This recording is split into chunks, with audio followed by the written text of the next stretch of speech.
right field. Dipsino! Galing niya sa ganong klaseng field.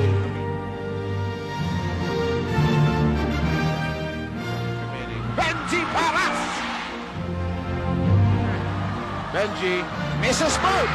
Again, Pablo challenging. Okay. Scramble, yes! It's in the house. Oh, Marcel and Shell kicks out a big win and gains the advantage in the series, at least for the time being. Kinakain niya yung depensa ni Bob Hawkins. Speaking about kinakain ng depensa, yun, hinamon ni Johnny Abarrietos, mga kaibigan ng depensa ng Formula Shell. At dinaanan niya yung dalawang malalaki ng Formula Shell, Victor Pablo at saka si Benji Paras. Uy, Johnny Abarrietos, sinagawang bola. Wala kasi gumagalaw sa teammate niya. Oh. Shine Capers, galit na galit. 7-point lead para sa Alaska Bell. George Lastimosa from 3-point netting.